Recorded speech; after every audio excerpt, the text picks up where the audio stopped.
Morning guys, it's Brittany Nicole and welcome back to my channel. So I thought that I would tell you guys a little story while I am driving to school. This is gonna be my tonsillectomy horror story, and I will try to give it as little of a backstory as possible because I could probably talk for an hour about this, but I will do my best not to do that. So, basically, if you don't know, a tonsillectomy is where they go and remove your tonsils. So probably from the time I was like between the ages of 6 and 8, I started getting strep throat, which, if you didn't know, strep throat is basically where your tonsils swell up, and mine would do that quite frequently. Okay, this is not working. Every time we hit a bump, I feel like it's gonna fall, so you might just have to watch the top of my head. So I would get strep throat probably 2 times a year. And then when I graduated high School and moved on to college, it started happening like 4 times a year. So,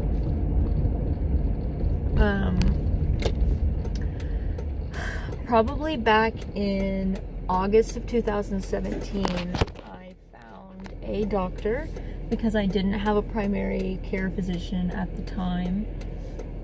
I found a doctor. I love that for me.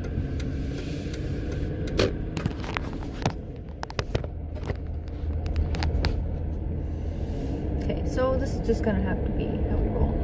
I found a primary care physician and I started going to them every single time I had strep throat. And because you have to have a certain amount of documented strep throat tests to get a referral to an ear, nose, and throat doctor.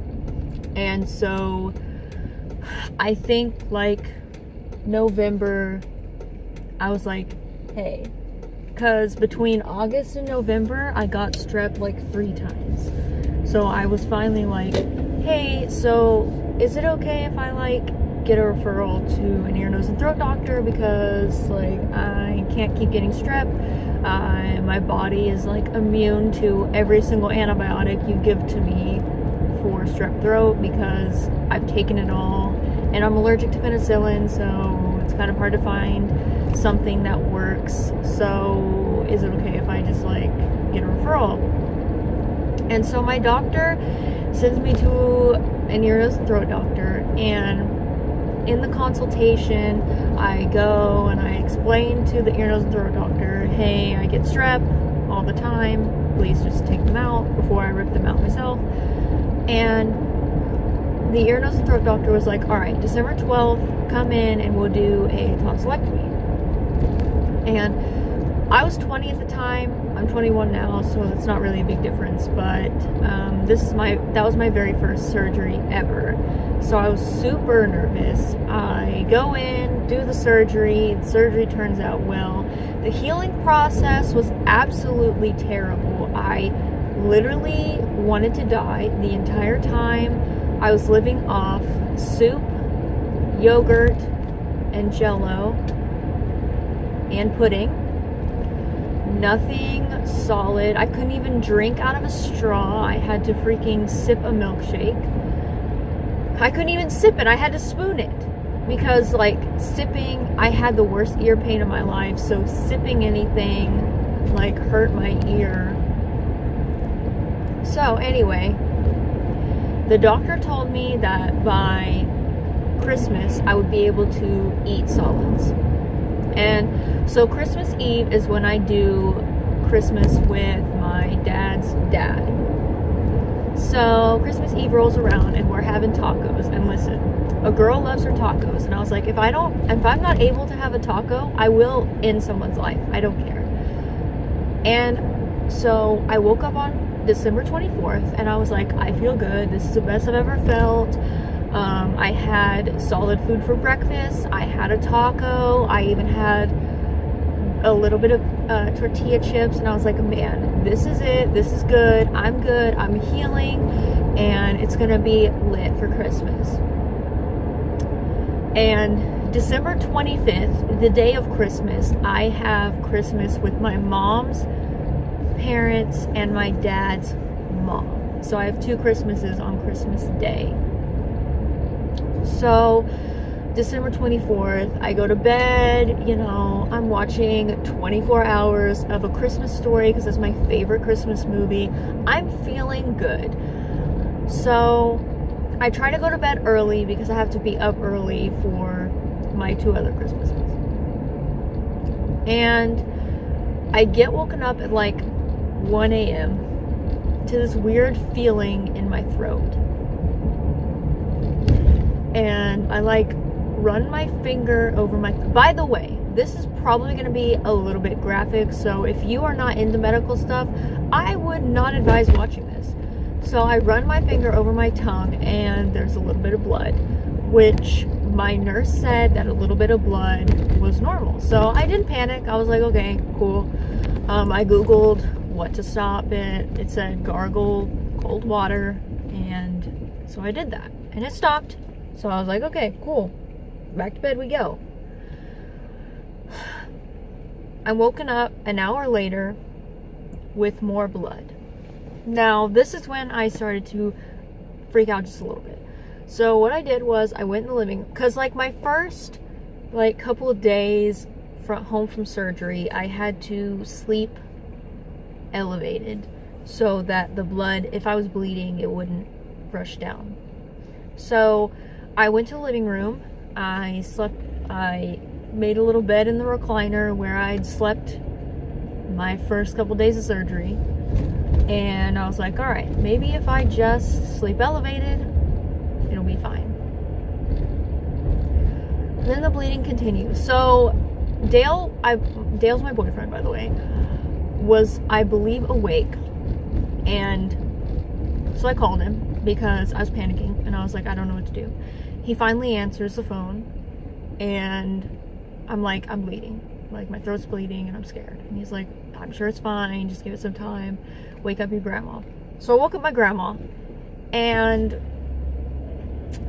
my grandma's like holding ice against my throat. We're gargling cold water, just like the website said to do. I'm like desperate to stop the bleeding. And at this point, the bleeding was not bad. It wasn't like bad. It was just like, if you like skinned your knee just a little bit, it was that amount of blood. And so then I start choking. Sorry, this is probably going to be a little gross. I start choking on a blood clot, a blob of blood. And that's when my grandma called my doctor, because my doctor is always on call. And she's like, what do we do? She's bleeding. We're kind of concerned. Whatever. He says, if the bleeding continues into the next day, to go to the ER. And I was like, cool. So I'm going to have to deal with this all night. Well, then I feel really sick. I feel really sick, and I'm still choking on blood clots, by the way, which I'm sorry, this is kind of gross. I'm gonna do this. I'm so, oh no, my water.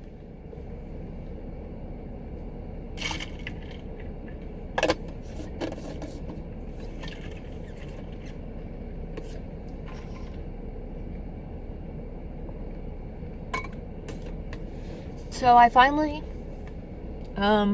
stopped choking because I spit it up. And like maybe 30 minutes later, I get up to go pee, and I feel really nauseous all of a sudden. So I sit by the toilet, like halfway to the bathroom. I like feel so nauseous. Sorry for the glare. I feel so nauseous, and then I get to the bathroom, I sit by the toilet, and I throw up. And it's all blood. There's nothing but blood. Nothing but blood. So I hear my grandma start walking down the hallway. I throw up again. She comes in the bathroom, and the look she gave me was like, I thought I was going to die. So my grandma wakes up my grandma, we get our stuff together, like, we're going to the ER. So I have a bag. I'm continuously throwing up blood. And when we get to the ER, the lady's like, what's wrong? And I'm like, I had a tonsillectomy and I'm throwing up blood. And they immediately get me a room, like they get me back in a room. They're all checking my vitals. They make me take a pee test. All of which I'm still throwing up while doing. And then this lady comes in, and she's got one of those wooden sticks that, you know, they shove down your throat. And she starts walking towards me with it. And I'm like, I know this lady is not about to shove this wooden stick down my throat when I'm throwing up blood. And she does. She starts shoving the stick down my throat. I start to throw up. And she pulls the stick back and hands me a bag. So basically, they come to me and they're like, we called your doctor, but there was a complication with your surgery, and we are going to have to go back in and do another surgery. And I'm like, that's cool. I'm so excited. So we're gonna have to start the healing process all over again. So my doctor comes in like 20 minutes later, and he sees my condition and he's concerned.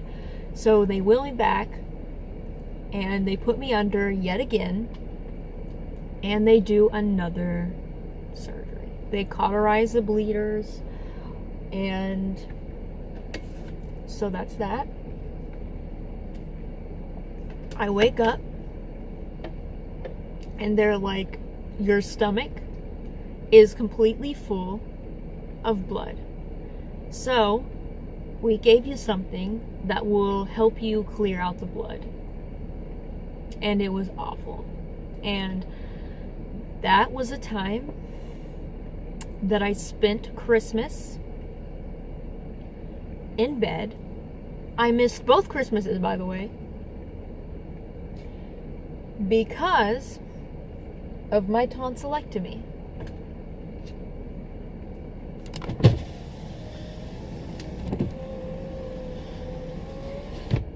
I don't want to be dramatic and say that I thought I was going to die, but let's be honest, I am dramatic, and I did think that I was going to die. So it was really scary, and that was a time that I thought I died. I thought I was going to die. Apparently that complication happens to like 1 in a million people, and I just happen to be that one. And of course, that would be me. That would be me. Brittany's luck is bad. I don't think I have good luck. Anyway, guys, I hope you guys enjoyed this video. Leave some requests down below if you want to see more story times, because I can probably find some story times to tell you. Like, subscribe, leave a comment down below. Follow me on Twitter and Instagram if you want to. Be prepared for more makeup videos to come, and I will see you guys in the next video. Bye!